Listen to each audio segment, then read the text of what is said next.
Time Podcast should be good. Welcome back to the 419 Time Podcast. I'm Zach, And I'm Evan. and today, as you can already probably tell, we're going to be talking about suicide awareness. We started this podcast as one of my main passions is just to prevent suicide in everybody's life. If you watched the video of my testimony, you can see that suicide had an impact on my life, as so many, as well as people reached out to me and told me, as well as other people that's watched this video, to do anything we can to help people prevent suicide. Yeah, with the rising numbers across the U.S. Of suicides, it goes without saying that it's important to bring it to people's attention and continue to promote awareness in any way we can. I know I've had a family member and a couple close friends other than Zach that have had, suicide attempt stories, or they've had suicide attempts. It's not a story. That's one of the things I think. It's real life. Whatever people are going through, whether it's stress, loneliness, being isolated, whatever it is, like that's their life. And obviously something happens to take them to the point where they're considering taking their own life. So we're both excited. Obviously this is a heavy topic. We don't take it lightly either. So our contact information, we're just going to go ahead and throw it on the screen right now. Earlier, we gave the suicide prevention hotline, but in our description today, we're going to have all that information, contact info for the people that you know or for you. Please reach out to somebody. That can be us. That can be, anonymous to the suicide text number or call them. So we'll jump in, Zach, starting off with some of the facts, and hopefully we can answer some questions for people. So we just wanted to start off by giving some facts that we did some research on, just to be able to give some numbers to people. Suicide is the 10th leading cause of death as of right now, where tens of thousands of people each year, according to the Center for Disease Control and Prevention, each year millions of people attempt suicide. And the reasons for suicide are still a mystery, and people just don't even know what is going on to lead people to even attempting suicide. Yeah, and I think that's we're going to say all these statistics, but at the end of the day, it's somebody's, it's you, or it's your friend, or it's your sibling, or your parent, or your child. The list goes on and on. It's people. It's not just these statistics, but like everything else, we have these statistics and it shows how much it's growing. Millions of people attempt suicide each year. It's a problem. That's crazy to think about. Yeah, it's so crazy. Suicide is the fourth leading cause of death in ages 15 to 19 years old. 700,000 people die due to suicide each year. It's crazy to me. Some also things of that is some reasons that are mentioned from the research we did of reasons of suicide attempts are psychological and emotional pain. Mental health is a real thing, where it might just be how you were made and with the different toxins in your brain, stuff like that. It can also be emotional pain from relationships, past traumas, different past experiences, bullying. Stuff like that can be also possible reasons why people would want to end their life. Yeah, I was just gonna say, in case people haven't watched your testimony yet, which go do that. There's a lot of power in Zach's story and the way God was working through the whole thing. But if you don't mind, what are some things that you went through to lead you to your suicide attempt? If you didn't watch my testimony, one of the biggest things was when I cheated on my girlfriend at the time, my freshman year of high school, that made me turn to self-hatred, thinking I was not worth anything. And then also just people at school tell me the exact same thing, that I'm not worth anything and that I don't deserve love. And so hearing this, my own thoughts, hearing it from other people, it was very easy to believe that, life would be better without me in it, unfortunately. Yeah, and I think, you're years removed from it, but it's not like it's, I don't know, it's not like it's that far away either. So, as an advocate, during that time, what things, obviously your brother, God was able to work through your brother to stop your suicide attempt, but what things would have been helpful? If somebody sees their friend, family, whatever, that they're going through some of these signs of isolation, of depression, of, multiple of the signs, what would have been helpful for you? I talked about two people in my life during that time that really helped me through that time, and where I threatened them to not tell anybody, or I will end my life before they could get to me. As scary as it seems, I could have got help probably earlier if they went and told somebody, like my family member or school or a trusted adult. I could have got help earlier. Obviously, I'm very thankful for anything they've done for me and everything they've done for me through that time, where the way I threatened them, they had to be terrified that if they did tell somebody that I would not be alive right now. Where if you know someone that see these signs, tell somebody. I mean, just think about people in their lives that they trust. Tell somebody, because it is a lifetime worth of them being mad at you that you told somebody, instead of not telling somebody and they end up losing their life. Yeah, and the guilt that you'd have to go through of not telling, you don't want to live with that the rest of your life either. And yeah, just the earlier that you pick up on some of these signs, like if you pick up on a sign and you're like, this person's off, one of the things that's said on the Suicide Prevention Resource Center is to tell somebody and confront the person. So like, Zach is a pretty outgoing person. I didn't know him back then, but once I see Zach sitting by himself at lunch, or once I see Zach, skipping a class here or there, maybe not eating all of his lunch, approach those situations with caution, but don't be so cautious that you don't approach them. Because I think, reaching out to somebody, be like, are you okay? I've noticed that you're not eating your lunch. I've noticed that you're not sitting with us at lunch anymore. Did something happen to you? Why are you doing this? How are you feeling? Those types of questions. Just like press into it a little bit. Show people that you care about them. Because like Zach just said, one of the things is psychological and emotional pain due to like loneliness and feelings of not being loved.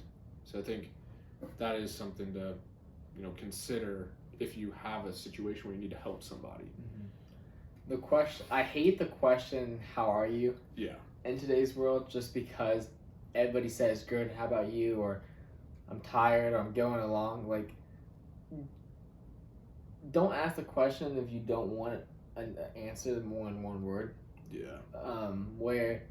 But we need people to actually care about those answers more than one word, because asking someone how are you, and if they say good, okay, why in your life, like, yeah, what, why are you good? What's in your life that's making your life so good right now? Because even if they say that and they're not sad, they might be able to see, like, oh, I can see that there's some good things in my life. Or they might be open saying, actually life's not that good and here's why. Where just intentionally caring for people, and like caring long enough to just say, I want a more response than just good or tired, to dive into life. That couple minute conversation could change everything as well. Yeah, I like that a lot. And just thinking of your everyday friendships, the people that you encounter, you don't know necessarily what somebody's going through. So yeah, I love that. Love what you just said there. Next fact here. So the suicide rate has gone up 30% from 2000 to 2022. So over 20 years, it's up 30%. In those years, female suicide rates have increased for the ages of 10 to 24. The highest means of suicide was with a firearm. That's one of the things, again, on the resource center, that it says if somebody obtains something to commit suicide, like a gun, like maybe a new prescription. Um, those things aren't coincidence. I know where I like 419 people hunt often, Mm-hmm. and so the access to those things is there. Um, yeah, I'm interested to see what you think about that statistic. That was the firearm was the choice for me because I lived in an area that was easy to get to where my family had guns, um, just for hunting and safety things, is stuff like that, where it was the easiest access to get. Where I'm not surprised by that just because of I think the easy access to guns of just someone you know probably has a gun where they can trust you enough to either have the code or use it for some say you're gonna use it for something else. So I'm not completely surprised by that. Where it's devastating, and if you have firearms, make sure they're locked up. Make sure they um, people that especially if you see someone that has the sign, like if they already have the code, like changing the code or changing the lock or doing something where if I have a gun and I know you are seeing these signs and I haven't really confronted you, but it's like just to be extra cautious, like I'm gonna change the lock on it or change the code where you don't know what it is, just for you don't have access to that. With guns, firearms being the leading means of suicide, it's super important to um, just have those education courses and teach your kids like how to use them properly and how to use them safely. I think that can go a long way in teaching them as a tool and not as a weapon. Um, and then going into the next topic here. So feeling like you're trapped or in unbearable pain is another reason for suicide. So talk a little bit about that.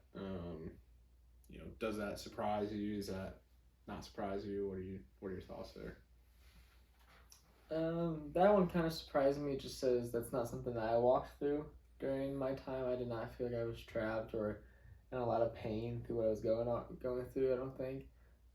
The next one about talking about being a burden to others, that was something that I definitely felt where even through high school, even like my freshman year of college, like coming to this new place, just even feeling like I'm a burden to people. Like people don't want to hear about me and who I am because I'm just gonna bother them and be a burden to people. Where that came throughout my high school experiences. So that one was a lot more relatable, and can see why that's a reason for a suicide attempt.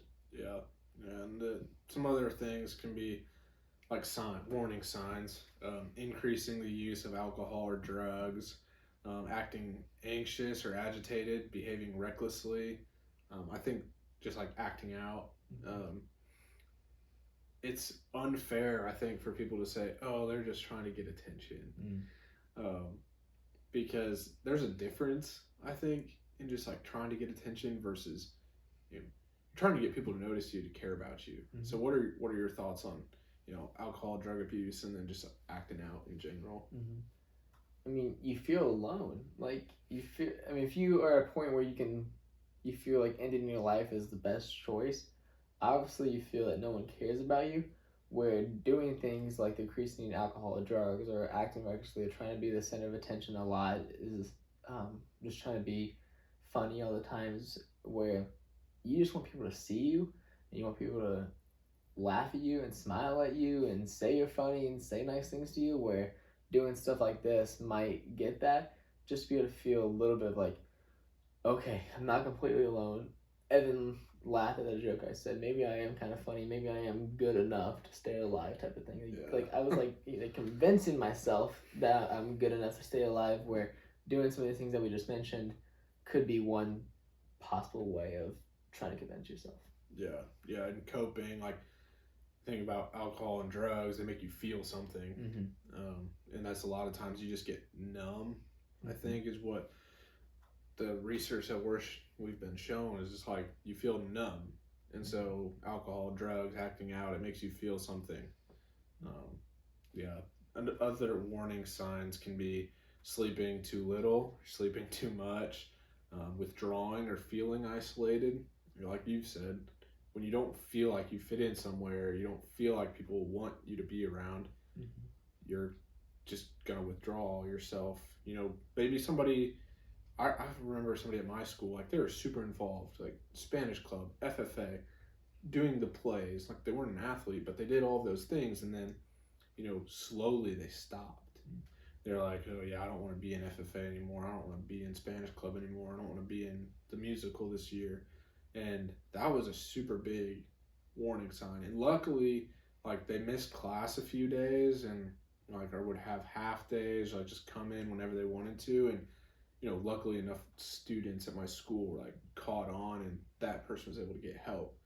But I just like seeing those things, you know, I wasn't one of the people to speak up, and like you could see that they were acting different, but I wasn't one of the people to go to the guidance counselor and say, "Hey, this person needs help." Mm-hmm. So, what's some advice to I don't know, not just like care, not just love, but to like really see those things in the people that you're around? At the end of the day, you don't know what someone is going through.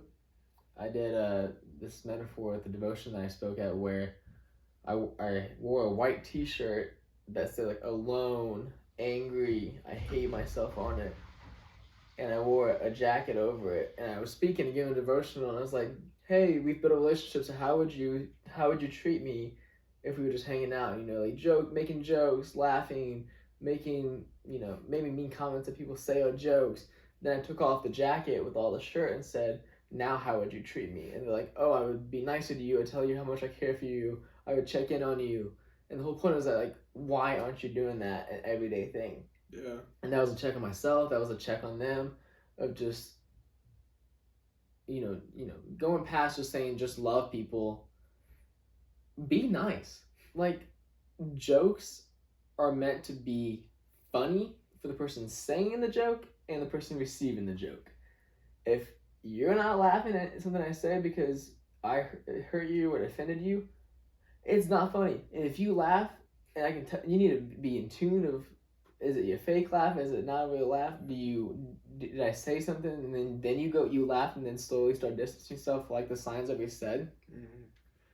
The term "go kill yourself" as a joke needs to be completely eliminated from the human vocabulary. That does not need to be a thing at all.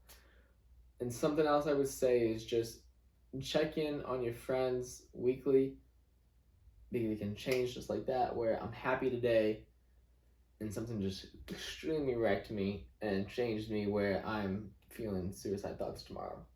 Yeah.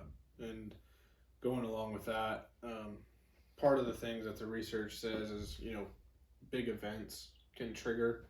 So, loss of a family member, maybe getting cut from a sports team, failing an exam, financial struggles. Mm-hmm. There's a lot of different variables, but a lot of it comes down to things that can cause like extreme mood swings, feelingness of alone, like loneliness, like we talked about, isolation, and yeah, just those big triggering events like losing a close friend or family, having a friend or family member, somebody commit suicide.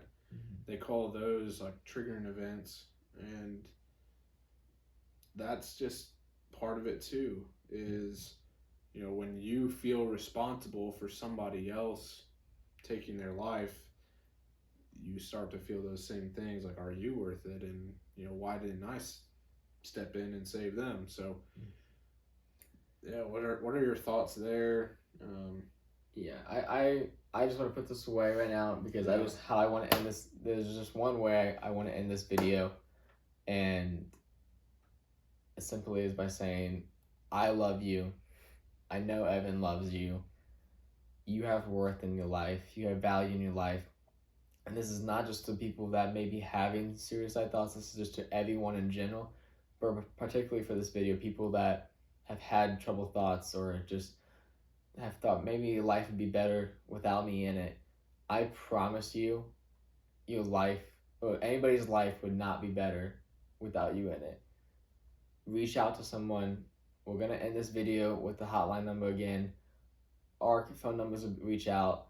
If you've watched my testimony, you know I can maybe relate in some way. So you definitely can reach out to me, call me, text me, where I would love to have a conversation with you how I got past those thoughts and how I've gotten to a place of happiness now. We love you, and God loves you, and God wants you to be alive because God has big plans for you. Yeah, Zach said it all there. Thanks for tuning in to this episode of the 419 Time Podcast. Stay tuned for more. We got lots of great things coming. And again, like Zach said, I love you. He loves you. Please reach out if you need to talk to somebody. We're open. Yeah, we'll catch you next time. Please, if somebody needs it, if you need it, suicide hotline is going to be on the screen. Thanks, guys.